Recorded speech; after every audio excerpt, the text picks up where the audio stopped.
Welcome back to Love is Patient. I'm glad to be here. I've been away for a little bit because I was really, really sick. Actually, the whole household was taken down. And I don't know, let's say maybe 2 weeks ago, I threw up a video showing the inside of my tarot collection, asking if there are any decks that you would like me to review. And I did get a request for both the Urban Tarot and the Business Class Tarot. So I am going to flip through them now, okay? So we are going to start with the Urban Tarot. Now, as I'm looking here, this tarot, I believe I want to say came out in 2019, okay? This deck is by Robin Scott, and it's based on the landscape and people and city of New York, okay? So maybe I'll put that there. And it's a nice strong box. I'm assuming that this is supposed to be a replica of the subway system. Okay. And then in here, it just gives you some words. It says that you have been told that there is no magic in your city. You've been told that your world is gray, cold, and sterile. You've heard that the time of miracles has passed, that the wondrous has been forgotten. What do you believe? This deck is a guide for the 21st century seeker struggling to find insight and understanding in an urban environment. It is a set of ancient symbols designed to help you see the miraculous and the modern and the mundane. Board the train line that eats its own tail and journey with us. Feel the power pulsing below the pavement. Move to the music of the traffic, the breath, and breathe in the smells of smoke and sweat, of hot pizza and the impossible. Within these cards, you will find the familiar and the fantastic, sharing a 4-story walk-up apartment where the avenues of dream and reality cross. All aboard. You know, I've never read that before. I've had this deck for a few years and I've never, ever read that. So to the person that requested it, thank you so much. And I want to get your name right because I did reach out to you directly. And I do want to honor your request by at the very least saying your name. And I had it in my head and then, I forgot it. So let's see. Switch. I was patient. Oh my gosh, I have 409 subscribers. Are you kidding me? What? Oh my gosh, I'm so stunned. Wow, thank you guys. Oh, and I hate to say guys, thank you everybody. Like, thank you for just for doing that. Wow. Okay. I cannot find it right now and I don't want to hold up the video. So let us get started. Let's get started. So I remember when I first got this deck, I was like, whoa, like this deck is too much for me, because that was the earlier part of my uncovering of my gift in a tarot way, as opposed to in life, my intuition, being able to prophesy some things. I'm really saying all this very lightly. I shouldn't do that, because to do that is to dishonor my gift. So forgive me, God. Forgive me, higher self, for not, I guess, speaking more confidently about the gift that you've bestowed upon me. Okay, so let's start over. This is the Urban Tarot, and this Urban Tarot is by Robin Scott. So when you open the deck, you get this little blurb, okay? You get that? And then there's like this little card, which is a guide to the symbols. So when you take a subway, they have these little symbols. So this here is the infinite, or the Lamiskay, and this is the loop, right? This sign, when you see it, is for fire, that's for water, that's for air, and that's for earth. The thing is, I can come in. Oh, good. Because I saw somebody do a review and they were so close with the cards, and I want to do that for you. I need to get a fill, so say nothing. Okay, so these are not going to be in order because I use this deck. But before I start, here is the book. There are no pictures of the cards inside the book. And I find what's interesting about this, it doesn't go into say, for example, like if you were to buy, let's say the Rider-Waite Tarot, it would tell you what this means exactly. What this does is it gives you a feeling, it gives you emotion, it gives you the landscape, it gives you the environment, right? So the first part will talk about the card, and then the next part here will talk about his inspiration for the card and also when he completed it. And you can see that this was a labor of love. Like this card, Futility, was February 2004. Another card was completed in August of 2012. Um, Another card was completed in 2013, this one in May of 2015. This is July 2004, so it took time. Now, I want to believe that there's two iterations of this deck because there's 2015 and 2019 here, and I've got the latest deck. And I know that there were a few cards in here that he actually revamped and redid. Okay, so let us take a look at this. So it's a decent guidebook, right? You get your introduction. Again, it's giving you the guide to the symbols, and then it gets right into the major arcana, the minor arcana. It doesn't go into giving you spreads and such, and I don't know that it needs to do that in all honesty. You can pick any book from any deck that you have and acquire that information there. You understand what I'm saying? So it is sufficient. So when I take this deck, it's normally if I want to dig a little deeper on a masculine energy and what is going on, simply because I feel that this deck is very raw, it's very real, it's transparent, it is urban, right, so to speak. It is modern, it is relatable.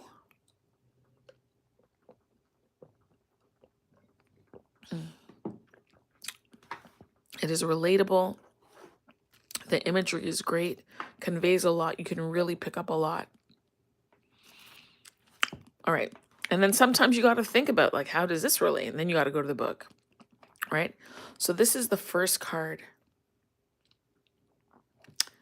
Just want to see. So this is pleasure. You've got your wine glasses.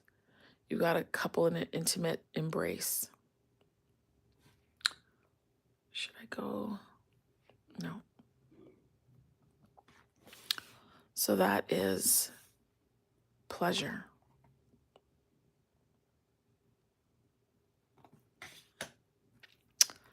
Then we have the universe. That's card 21.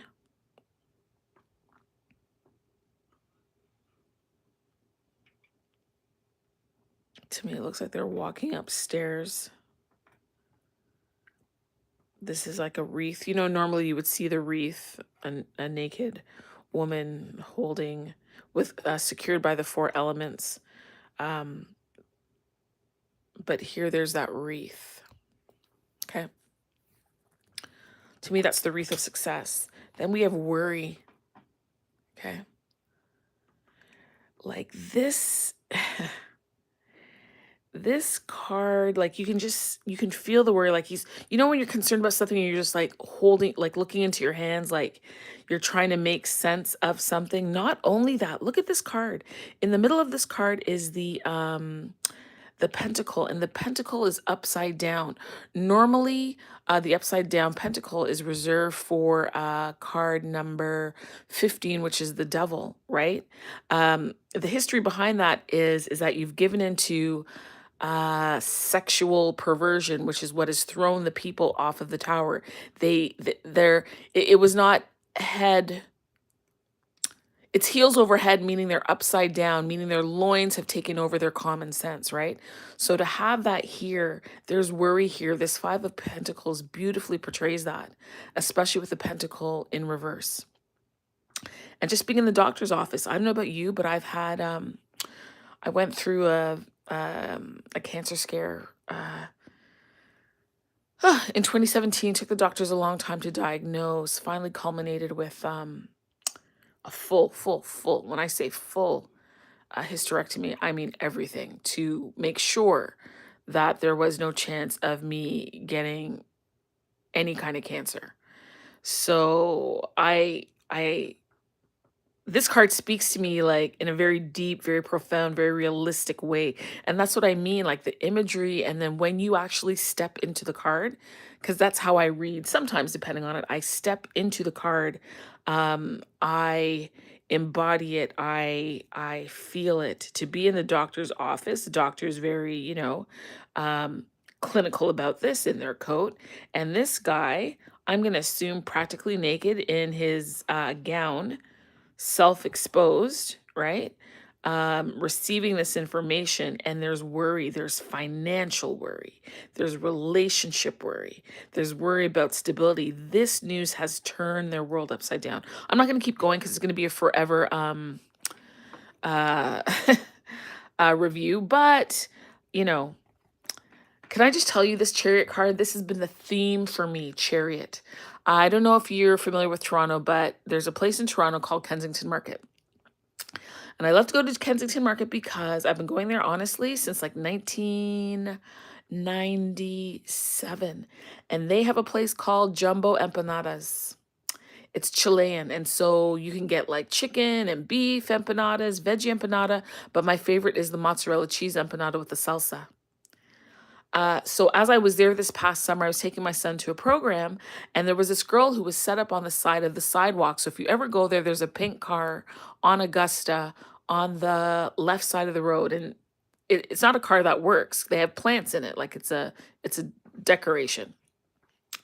And so I'm in my truck and I'm like, oh my gosh, she's doing poems. And I was, transition. I felt all this transitioning going on in my life, like just that something big was coming and I was preparing for it. And I said to the girl, oh my gosh, I would love a poem. She's like, what about? I said, I really don't know. She's like, well, I could pull out my tarot cards and I can get a card for you. And I said, sure. Lo and behold, she pulled the chariot. And then there's this deck, which is Curious Creatures. And in this deck, when you are acclimatizing yourself to it, you're supposed to go through it and pick a card that you like. And in this deck, oh boy, okay, I'm just gonna do it. In this deck is a card, and I picked the chariot in it because here he is, the camel. Isn't he gorgeous? He just makes me smile with his big teeth, his big body on this skinny bike, trying to maneuver and make his way through life. And I identified with that. So for her to then pull out the chariot card for me from the Rider-Waite-Smith, it meant something to me. So anyway, she made a beautiful poem for me. And this chariot card has been like on repeat in my life in a lot of ways. But nonetheless, then there's places where they like to drag race. They get on top of the cars. They do all this kind of stuff, all these tricks and everything. But for him to be in the rain with the light on top of his ride, in his joy, it just resonates. There's a level of freedom here and forward movement. It's conveyed so beautifully. This card here is the Fool. And I mean, what more is there to say? This Fool to me is a level of bravery. I'm not afraid of heights, but what I don't like is that pull. You know what I mean? If you've ever climbed a mountain or gone to the edge of something, there's this vibrational pull. That is what I don't like.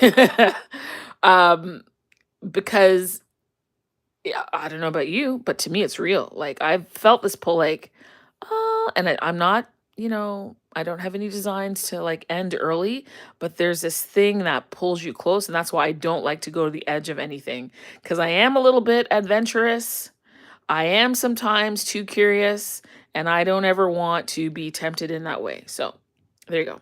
Anyway, and it's beautiful. Look at his shirt. I never noticed this before. His shirt says 0. Right? Is that coming in clearly?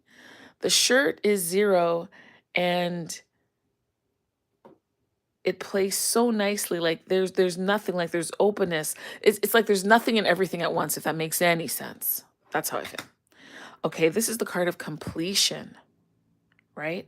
Victory, success, effort, personal attainment, accolades, celebration. It's just a great card. In some cases, team effort. And I feel like I want to say team effort is not always like, Bob, Sally, Rick, and Tyrese. No, team effort could be internal. That's your masculine, your feminine, your shadow, your light, your child. Oh, that's nice. That's nice. What are those things?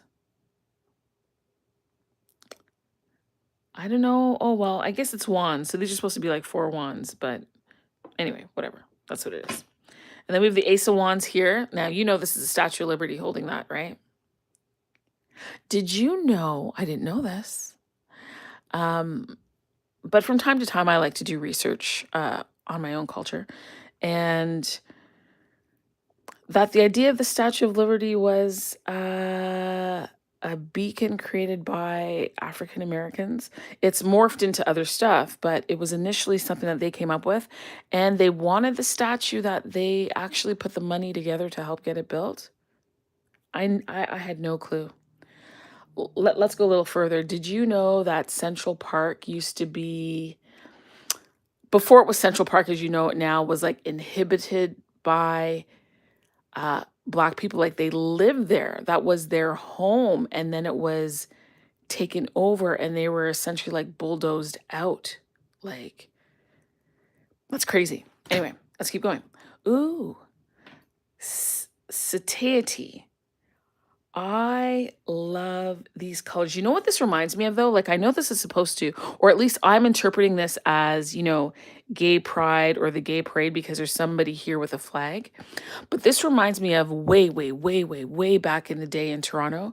We still do have Caravana. It's just not the same. It used to be on University Avenue. Now they've shoved it down by the lake. Ugh, ugh, ugh. But this reminds me of celebrating in the streets, joy, happiness. There's just a camaraderie with one another. Just an overwhelming sense of, I was going to say good tidings and joy, but that's essentially what it is. And just, I don't know, like an internal freedom. Internal freedom is what I'm getting here. Peace. Peace. And I like how the 10 of Cups, I don't know if you could see it in the balloons. I hope this is showing up clearly. Like I see that my back is, hold on, let's see. Yeah, that's better. I think it's better when I put my hand there. But yeah, just a really beautiful card, nice and vibrant. Then we have the 6. This is a Lovers. And I love how these candles, it's because, what was that song? I don't know, like I'm dating myself, but there was this singer dancer, Paula Abdul, and she used to date Arsenio Hall. I'm old, okay? Okay, I shouldn't say that. I'm sorry, body, I'm sorry. I'm gonna be 50 next week. I'm so excited. I'm so excited.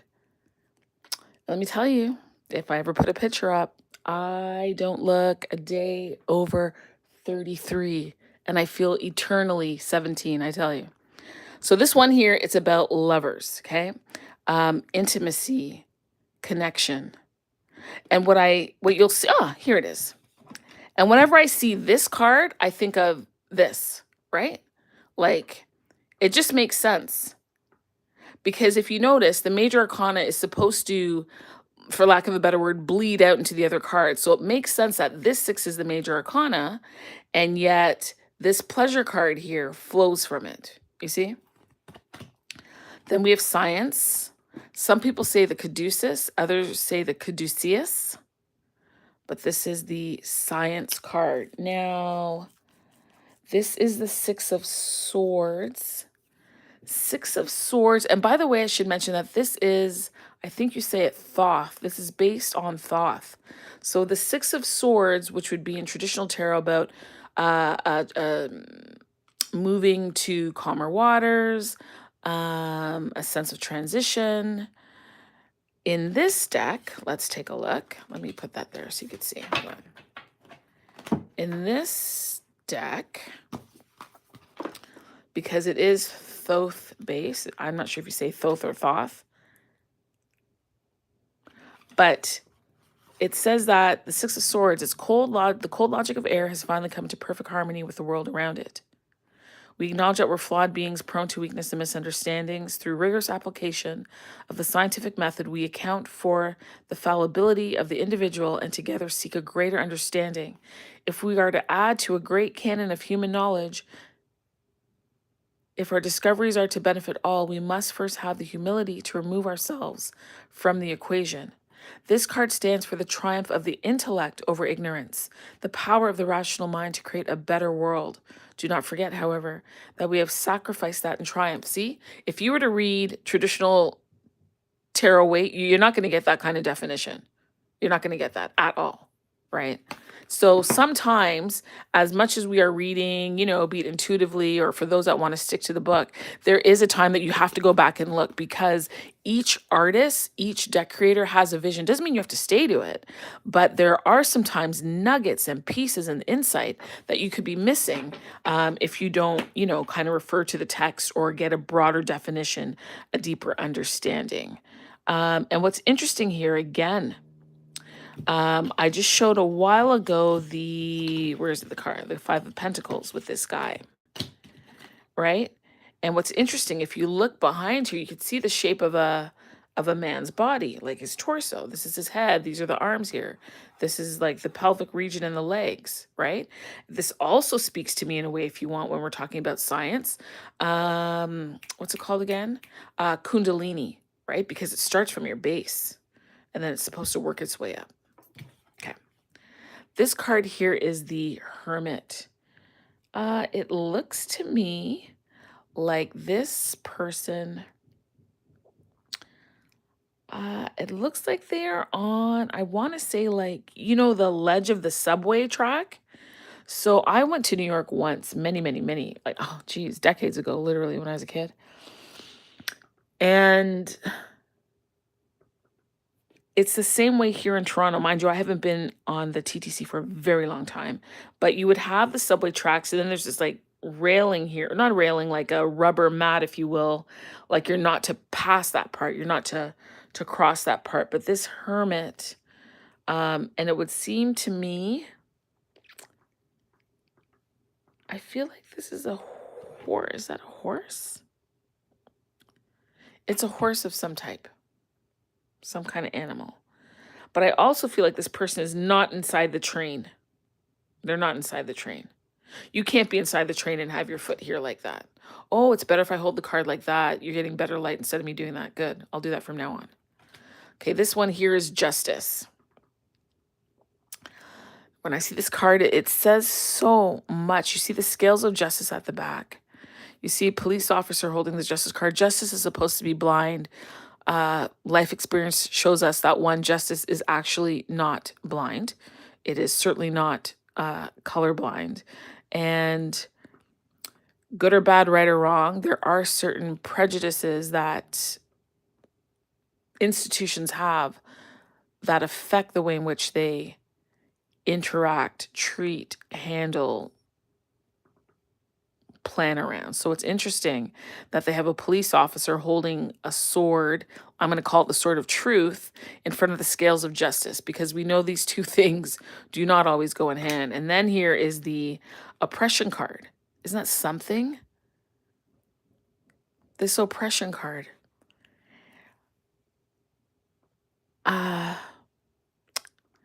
1, 2, 3, 4, 5, 6, 7, 8, 9, 10. Interesting. This is the 10 of Wands. Hold on. 1, 2, 3, 4. Okay. It's interesting to me.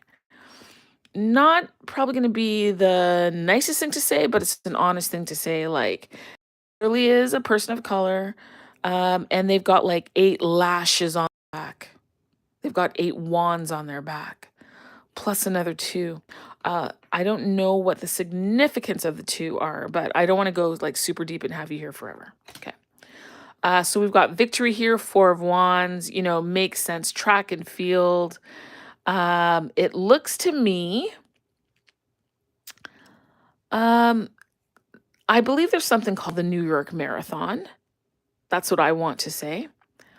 And it feels that they are perhaps run. If there's some kind of bridge, I don't know. I'm not really well versed in New York, but it looks to me that this could be a marathon that they're running, a victory. It's a long haul. It's a big deal. It's a lot of effort. It's a sense of triumph.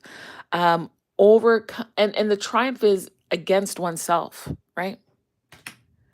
Then you have here the costume designer, which again is beautiful.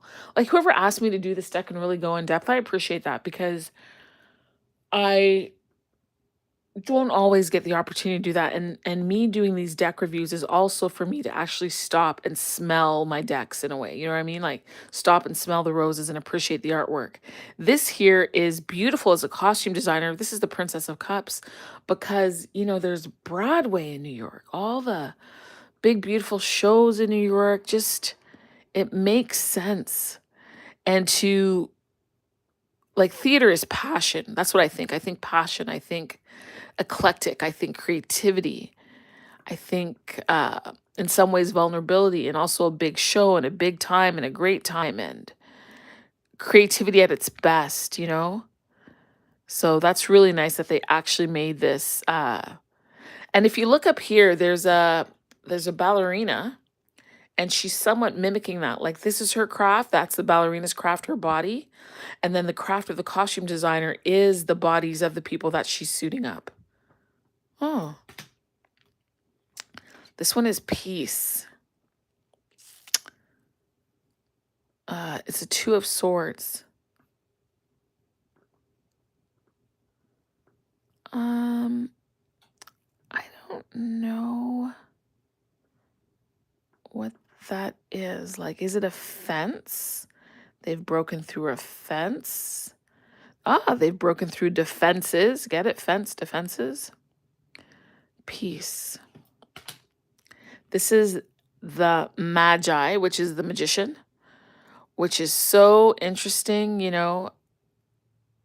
They're creating, and you can see that there's the cup, the sword, the pentacle, the wand.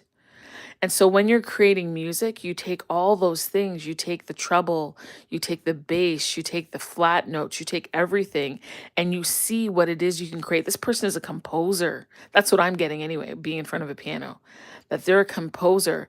And then they have these wands or these ideas, these candles around them to ignite ideas, to ignite. This almost is like the notes, right? The ideas, and how are they going to take these ideas and translate what is given to them, what is in the air, what they're four aces. Oh, because these are aces. These are aces. Like this is the Ace of Cups, the Ace of Swords, the Ace of Pentacles, the Ace of Wands. And so now how do we take all of these aces and that creativity of it and transcribe it, transform it, and make it something tangible? Oh, look how deeply he's thinking. Speaking of aces, this is the Ace of Discs. This reminds me of, I could totally be wrong, but is it Atlas who's supposed to have I don't remember all the mythology around it, but this looks like Atlas, the world on his shoulders and opportunity on the shoulders to do it right, use it right.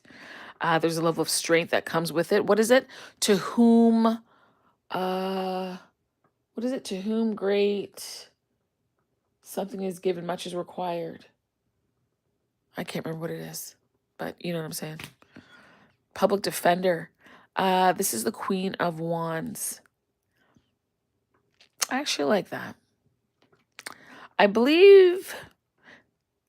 feel like I want to say this lady is a bit of an activist. I believe that she's in Washington, which makes so much sense. And this animal here, like, prepare to pounce as necessary, as need be, when required. And not just, and it's not a physical prowess, this Queen of Wands. This is passion and this is intellect right here.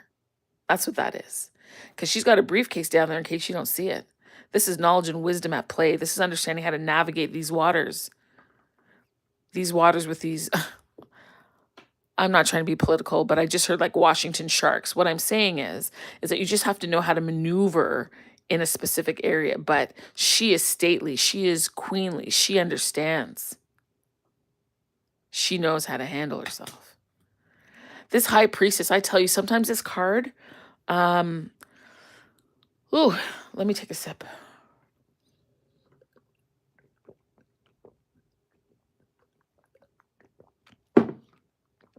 Um, Robin, it was you.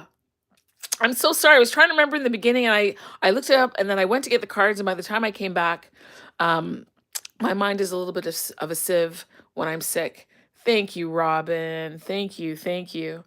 Um, there's so much to be said. Like, honestly, when I see this card, depending on the reading, sometimes this card is about relaxation and being open and receptive to just all the sensations that your body is telling you, like feeling how the water is going from hot to tepid the longer you stay in it, right?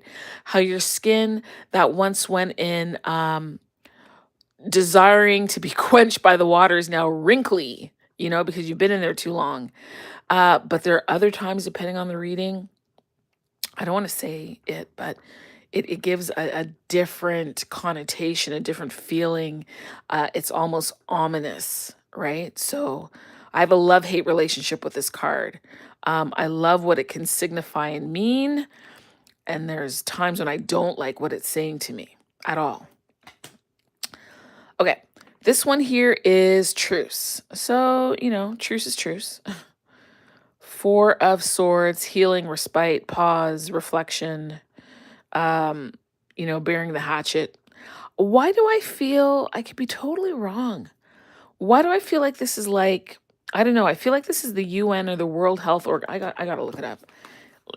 That symbol. What is this? Four Swords? Four of Swords. Where is this? Yeah, see? This card was intended to represent the General Assembly Hall at the United Nations headquarters. Makes sense. Yeah, I thought so. It just was giving me that vibe. And so, I mean, there's a lot one can say about the United Nations, but we'll just keep moving. This one, the Empress, I love this. She's feeding her baby, nurturing, care, love, protection, provision, soft-hearted, loving, cheerful. I also, though, see in her eyes a bit of tired, yet still persevering and doing what she knows needs to be done. We have valor. To me, valor is like standing up for what is right. I feel that this is a bit protesty. Okay, Google, what's the definition of valor? Valor is used as a noun to mean great courage in the face of danger, Yeah. especially in battle, as in the medals are awarded for acts of valor. Yeah. Do you want to hear a few synonyms for valor? Okay. Here are some words that have a similar meaning to valor: bravery, fearlessness, courageousness, braveness, intrepidity, and intrepidness. Yeah. Want to hear how valor is spelled? No, thank you. Right? So this makes sense. This valor, this protesting, this up in arms, this going to the streets, this standing for what is right, what is pure, what is true, what is good, from whoever's perspective, right? Doesn't mean it is, but they are willing to, essence, put their money where their mouth is, to put their body on the line. Because we know how a lot of these protests go, right? You go out to protest, and there could be loss of life and destruction of property and all sorts of things. This one is fortitude. And so what this is here, because I remember this card, this is actually a postman delivering the mail. And this is supposed to be the post office in New York, wherever it is, I don't know. And you have to have fortitude to push through that snow, eh? You have to, because there's no, like, look at the stairs. So you are in the dead of winter pushing, and that was the reason I remember that, because in New York, apparently the traffic is very bad. So it's not like traffic in Toronto is a pain in the tail, no doubt. And sometimes it's hard to park downtown, absolutely. However, they can pull over and run in the mail and do whatever. But in New York, just because the traffic is the way that it is, they actually have to push the mail about. So just imagine being in the snow and the rain and the sleet. That's why they say, whether it's by snow or hail or sleet, whatever the motto is, that they're delivering this mail. And it takes strength, it takes fortitude, it takes effort. The Seducer. You know, this guy reminds me of Richard Gere. And there was a movie with Richard Gere called The Gigolo. Was it The Gigolo? I think so. And whenever I see this picture, because it reminds me of Richard Gere, I remember Officer and a Gentleman, which is one of my favorite movies. I got nowhere else to go. I remember that. But The Seducer, you know, he's buying you drinks, he's smiling, you know, he's putting on the charm. He's trying to convince you otherwise. You know that this person is not being truthful. What is in this glass? Oh, get out of town. Am I seeing correctly? Do you see that? In the glass, is that a crab? I think there's a crab in her glass. That's so interesting. You know what's interesting? And I'm not really trying to make light of it, right? But you know, sometimes somebody could slip something in your drink. I have never seen this before. Wow. The other thing that I'm picking up on, like, this is his glass, and he's got, like, I don't know, I feel like I want to say, like, a big chunk of ice in there, because, you know, you can kind of get something on the rocks. Or is that his hand? Hold on. There is a big piece of ice. There's not a lot of drink in there, but she's got a lot of drink, and there's something funny in her drink. Anyway, let me not go there. Defeat. So this feels to me like, you know, you're at the slots, and you're losing, and you keep on losing, but you keep on playing. And I'm sure there's a way to go a lot deeper into this card, but I'm not a poker player. I don't know the cards very well. So I know that if I did know the cards, I'd take you on a ride with this card. That's for sure. Okay, this one is ruin. I mean, it's drugs. There are needles. These look like dirty needles, dirty swords, right? Very painful. The truth could be painful. And this, whatever all of this is not as painful as the truth that one is bearing, or all of this to get away from a truth that is very painful. You understand? Like, that's a heavy card. That card is heavy. Heavy. My blessings and prayers to anyone who is going through that. That's not funny. This card here. This is the Two of Cups. And they have two cups there, and there's a bit of a heart. Or it looks like a heart to me anyway. They're on their computer. Maybe this is computer love. They're touching hands. They could be friends. It could be strictly platonic. This is giving me a coffee shop vibe. You know, sometimes, you know, I don't know if you ever do it, but I used to do it. You know, I'd like to go in a coffee shop with my laptop and look, you know, a little extra cute.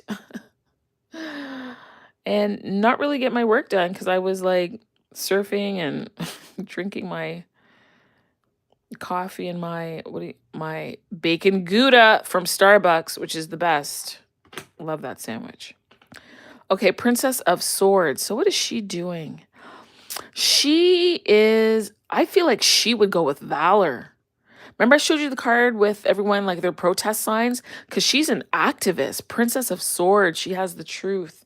She's young, energetic, willing to speak up, not really fully aware, I feel, of the consequences, because lies, just like truth, have consequences, right? Not knowing what it is you are, geez. Not, I feel like, you know, there's an innocence to this card. There's an innocence to this activist, right?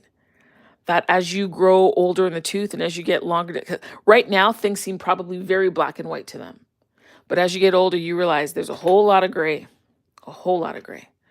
This one here is interference. Makes sense. I remember being a kid with a TV that would do that, interference.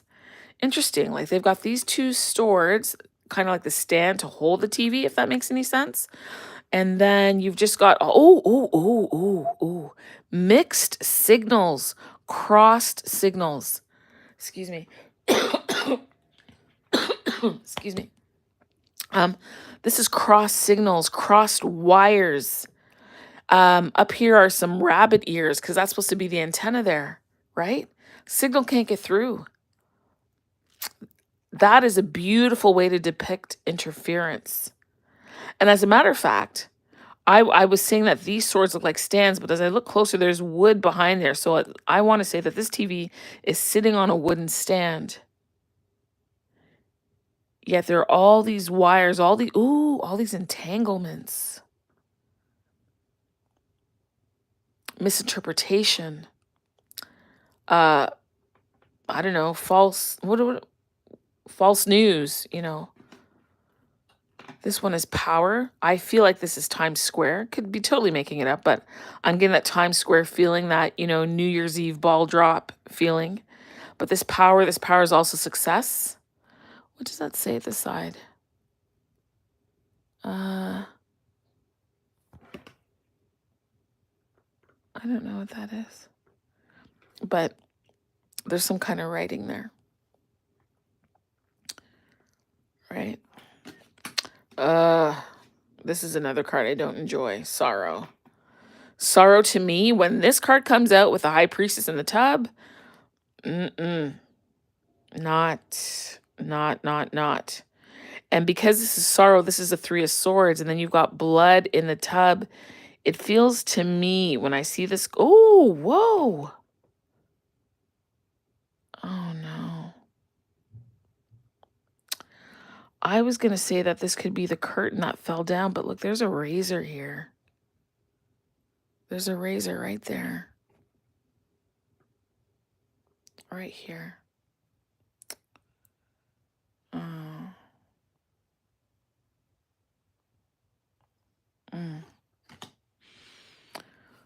Whew. Okay. This is the Wheel of Fortune. Wheel of Fortune, and you know, it's funny, it can go either way. You see these masks here, right? Sadness, happiness. I'm not sure what that guy's face is because that doesn't look happy, but you do have that.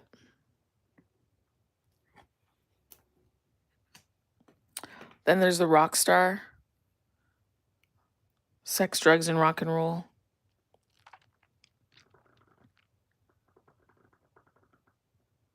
Passion, creativity, inspiration, performance.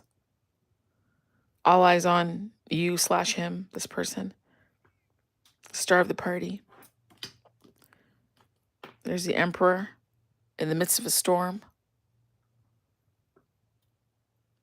Forceful, powerful, with that fist there, the emblem. Sense of authority. Again, this wreath, which was, here it is, which I was making reference to in the universe card. There's that wreath. It just reminds me of that.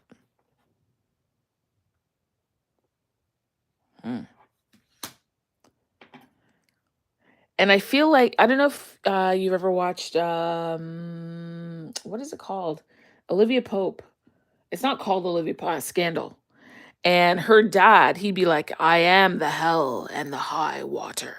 And with this rain coming down, it just reminds me of that. They're like this authority, this forceful presence, this damn it, no matter what, it's getting done. Here we are, Three of Cups. This is giving me celebration. This is giving me New Year's Eve. This is giving me party. This is giving me indulgence and just elation on the positive side. On the not so positive side, it's indulging. It signifies to me lust. Yeah. And then here's indolence. This is where you've kind of gone, like, really, you've gone overboard now. You know, the drinks are spilling. You don't even know. You've built a tower with all the drinks that you've had. Look at that. 3, 2, 1. So those are all the drinks you've had. Plus you've got this one here.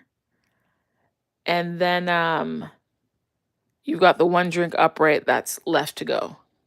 You've gone overboard. You've gone from abundance with the Three of Cups to indolence, like just way too much. All right. Here's the Aeon. So If you look here, you'll see that there's this curved wall and it has all these names. And I don't want to misspeak, but I feel like these are names of people who came over, like came into New York. And what you're going to see, there's a reflection here. So there's a person here in a, I don't know, an older type dress with a older type briefcase. And what's lovely about this is the juxtaposition between the old and new, but there's still that connection, right? Like the old here to me would be the water. Not that the water is the same back then, but it's the same water that's, I shouldn't say same. Uh, man. Well, I'm trying to say that it is the same body of water, but clearly the body of water is not the same. Otherwise, it would be stagnant. So that water is moving, but it has the same name or whatever that river is. I don't even know. I feel like I want to say Hudson River, but I think I'm totally wrong. Uh, okay, Google, is the Hudson River in New York? Sorry, I don't have any information. Okay, Google, what is the river called in New York? The Hudson. Oh, On the website deck.ny.gov, there you go. the river's journey is 315 miles long. It ends at New York City near the Atlantic Ocean. This river is called the Hudson. People also sometimes ask me, what is the Manhattan River called?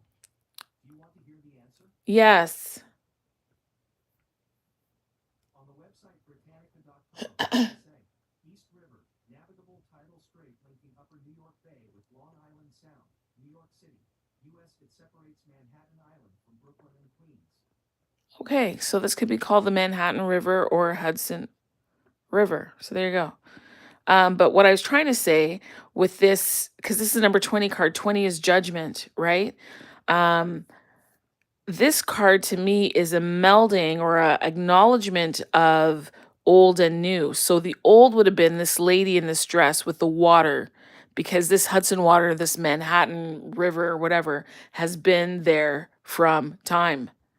But the new would be the continued growth of the buildings, right? Like, look here. Look at the cranes on the top of the building. That's because something new is being built. Buildings are being built. She's modern. She's not this old time person, yet there's still connection. All of that, because that's all I really want to say. I'm just taking the long way around. I don't know why. But yeah, so let's move on. All right, Ace of Cups. See, I was talking to you about Central Park. I know that this is Central Park. I know this is Central Park. I don't think I want to say or need to say anything more about it. This is Dominion. Now, I do remember reading about this card. Okay. So this card, I don't know who it was. I don't know which of your presidents it is in the States, but I don't know if I want to say George Washington or one of those presidents when slavery was, I'll say allowed because it was allowed. No matter if it was off or on the books, it was allowed. And so what this is if you go to wherever your museum is, your metropolitan or whatever, you're going to see that on this horse was a man. So it was one of the presidents, and on either side of him were two slaves, right? And so that picture, I guess a few years ago, there was some big, upsurgence in the States with getting rid of all the things that upheld a certain dominancy. Okay. So this artist, like this guy who made the deck, where did his name go? Robin Scott, intentionally removed the presence of the man on top of the horse because it was to show these two people being subservient to them. And this was an opportunity for them to have, in a way, or for him to exclaim that they have dominion over themselves. Although this is not the true rendition of what this image is, but nonetheless, dominion. Swiftness. I mean, come on. In New York, with the traffic, the bikes, this guy is riding his bike through the city to deliver pies. This is beautiful. This is so clever. It's clever. This card, this dancer, this is the Princess of Wands.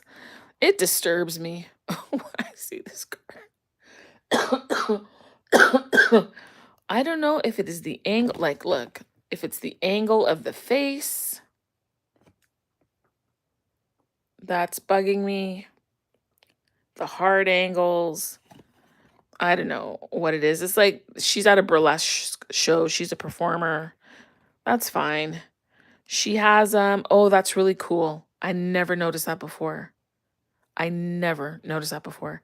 So the wands are passion, or it's the fire element, and fire is often represented by the salamander. And she has a salamander tattoo on her thigh. Can you see that? Right there. That's a nice way to bring in some of the traditional stuff. So right here is the Knight of Discs. This is supposed to be the Knight of Pentacles, and this is called the Gourmet Chef. That's beautiful because a chef does take time.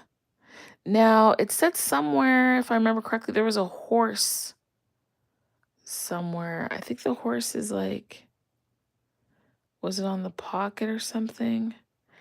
To the horse, the purpose of the horse is to show that it's action, that it's a knight.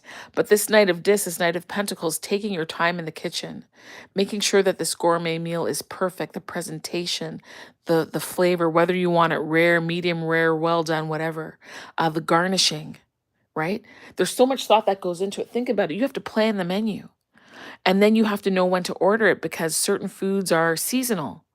And then you want to make sure that you have the appropriate mix and season, and then what complements the food that you're making, and what wine would best complement it. And, when is the billing cycle, and when do we pay? And what are our hours, and how long will the food last, and how long can we keep it fresh? And how much time do we need to thaw it, and how much staff do we need to have on hand to help be in the kitchen with the sous chef and the main chef preparing the food? You understand what I'm saying? There's a lot that goes into being a gourmet chef. A lot. And it's not just being a gourmet chef, it's actually having the environment to gourmet chef in, and the people to support, greeting the people, answering the phone, washing the dishes, setting the placemat, taking the orders. Again, thank you so much for having me go into this because I never really, man, my readings are going to be different. Oh, I like this. Change. That's so smart. Change. I'm getting a lot from this one. This change here, this is her body, how it is, but she's changing. She's doing those things that will eventually show up differently. How she looks in the mirror, and perhaps how her body really looks may or may not reflect properly. Because what we have here is a pentacle that looks like this, but when you're in the mirror, it looks smaller because she looks bigger here. And I don't mean bigger, you know what I'm saying, than she does in the mirror. Maybe there's a distortion here. Maybe there's a requirement to change the way in which one thinks, the way in which you do things, the results that you're getting. You understand? Never looked at this card this way before. Just like, oh yeah, she's exercising. Woo! Death.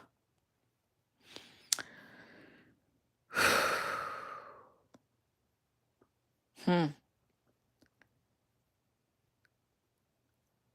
Uh,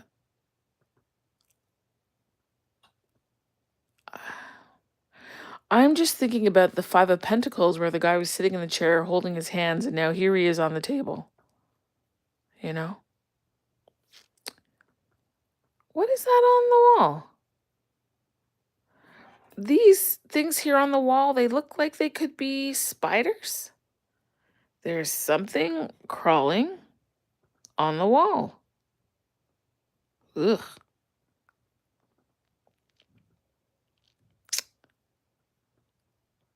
And there's a moon symbol. This is eight. Oh, this is what? No, sorry, what I'm saying. It's 13. 13 is death. Huh. Well, this is the tower. No words need to be explained on this. This again, we saw the Statue of Liberty earlier on in a card. This is hold on, give me a second. We saw that Statue of Liberty in a card. That was the wand card. So interesting that now it's underwater, it's submerged. Now, I could have sworn there was I don't know if I should read this as planes, but I know this is supposed to be reminiscent of the Twin Towers. Uh, Honestly, that was so diabolical and tragic, with a very twisted sense of ingenuity and intelligence in there. Um, and I just continue to wish those people healing, families. Uh, but also here, no matter what happens in life, don't let your torch be put out. You hold your torch high. Okay. The game, and this is why I like this deck, honestly. Like, even when I'm reading and I haven't been going all the time this deep, or I'm seeing the cards in a new way because of this review, um, this deck brings out and brings up so much when you want a really raw reading. And that's one of the reasons why I like it. Like, there are times when I can't help but reach for this deck all the time, and other times where I'm like, no, not today. So this is the Knight of Swords. Again, there's a horse in the background signifying action, swords. This is chess, not checkers. The game master. You understand? Knight of Swords. Game master, taking what you know, your knowledge, and applying it, but also sometimes potentially manipulative, especially if you get the Magi, which is the magician, and this in reverse. Now, I can't say that this deck necessarily speaks to, you know what I'm saying, Robin? Like, it just, I watched something on Netflix. I'm sorry, I don't remember the name of it. And it talked about the people being in the Twin Towers and how they were, oi, um, how they were making a choice. I don't even know if I should say choice, like they were making a choice, like, because it was like burn or jump. And what kind of choice is that? Like, I could say there was no choice, or or there, it just disturbing that people would be placed in a position where they either felt they had no choice, or I will choose to do this, whatever was going on in their mind. I just know that I was praying for their peace, that somehow, some way, as they exited the building, that they were unconscious, and or they just had the most beautiful visions, and all the love that they were given in life, and the fun moments that they had were flashing before them, and that they were being received into the arms of God. Uh like, I remember being at home, and I'm like, oh my God, that's such a horrible accident. I didn't realize it was an attack, until the second one. And I, man, my mind, like, it short circuited. Like, it didn't make any sense to me that someone could do something like this. But hate is real. That's all I know. Hate is real. Okay, let's move on. Here we have the Queen of Cups. You know what I noticed a while ago with this card? I'm gonna show you something. I'm gonna tell you something. Uh, it's so cool. It's raining. I at least interpret this to be rain here. It's raining, right? And they have cups of water, and there's a flask, like a pitcher. But if you look closely, the therapist's legs are underwater.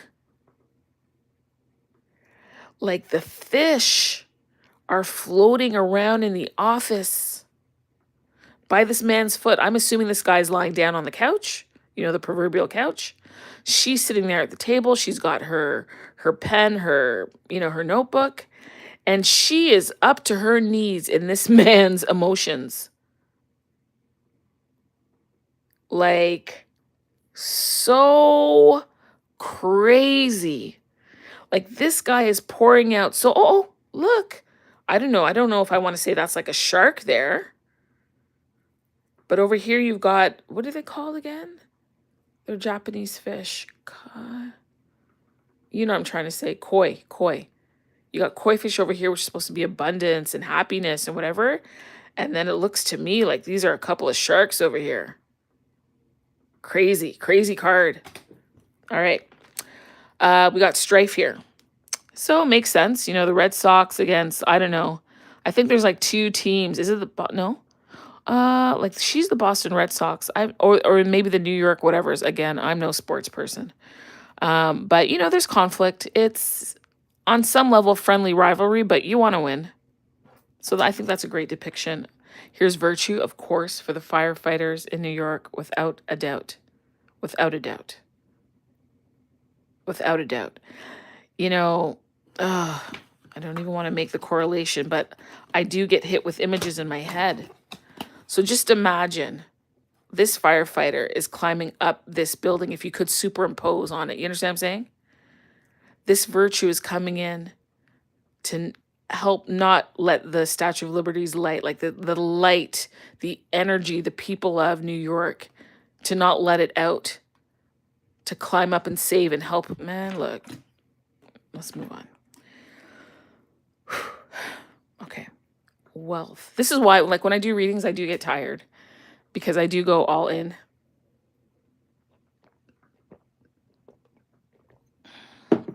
All right. Wealth. I mean, I don't know. I feel like I want to say this is a New York Stock Exchange. Could be. There's a diamond here. I don't know where this is. So if anyone's from New York or you know, shout it out. Or you know what I could do? I could just go into the book. I just don't want to keep going to the book all the time because this is a super long reading. I don't mind, but I know sometimes people don't want to stay for the whole thing. All right. So what do we have here? This is the... Oh, I was right! Okay.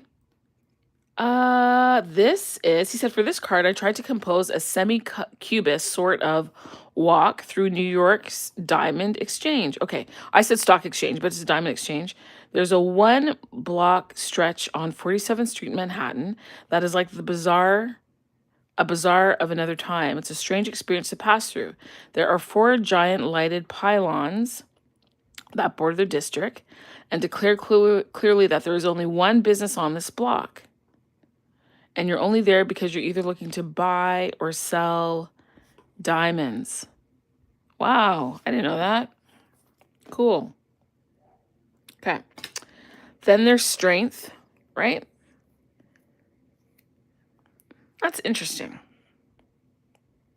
They're making strength number 11 because sometimes the number 11 card is justice. But in this instance, it is strength. I think there's something that's coming through, but I'm not quite clear. But it has to do with the fact that this lion's strength is... it's not real because the lion is not real. The lion is encapsulated. It is in stone. So depending on the reading, it could be that this person thinks they're stronger than they are, or in a way their bark is worse. It is worse than their bite, but they can't even bark and they can't bite. I'm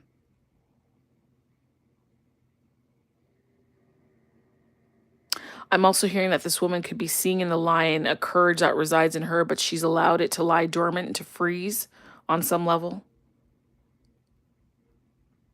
You know, is she trying to free it? She could be.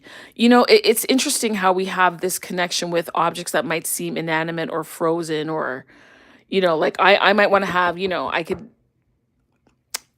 there's some connection, let's say, between me and this desk. Yet if you were to just look at it as it is, you'd be like, oh, well, it's just a desk. But it's actually more than that. So we could say, oh, well, it's just a statue. But this statue is actually more than that. Like, this in a way is it's a lion in action yet frozen, right? It's never gonna, well, maybe I shouldn't say never. It doesn't seem like it would come alive, right? But this is a lion that is poised. The tail is up, the mouth is open. You know what I mean? Like, if this was a real lion in this pose, we'd be scared. Oh, there it is. Something about not being afraid of your own strength. Oh my God. not being afraid of your own strength. And also there's a taming here as well. Wow. Wow. And then notice, if you notice, above her head is, can we see that? There's a very light lamisque above her head. Wonder what that means. Uh, you know what? Okay. So I might be stretching, but when we looked here, it talked about there being this continual loop on the subway station, kind of like it's eating its own tail. And maybe, perhaps, that is what this woman goes through. She might feel like, I know sometimes that I want to be soft and calm and cool and chill, and but other times I can't. Other times I gotta roar it out, right? And so maybe this is a perpetual balancing. It's a balancing of her character or how she sees herself, or maybe how she's dealing with a situation. Anyway, I can go on and on forever on this card. I better stop. Okay, kindergarten teacher. So this is the Princess of Discs. So clearly she's a teacher. Princess, discs. Disc to me in this situation is relationships, things that are precious, which would be the children. There's a kindness there. I almost feel like she's in her element doing what she wants to do, but there is also a moment of peace here for her. What is that growing in the window? A carrot? Some kind of, or a potato, something. The kids are growing something in the class. Oh, this is futility. Now, why is this card reminding me of the Five of Wands with that Red Sox? Listen, when I'm on, and I'm on today. Do you see the connection there? I feel like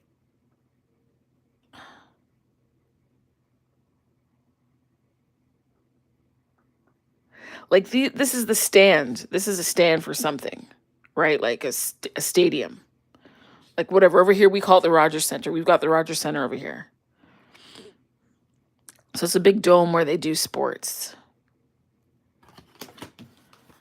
Seven of Swords. Futility.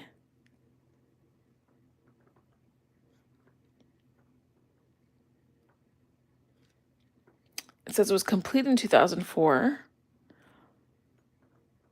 But this, how?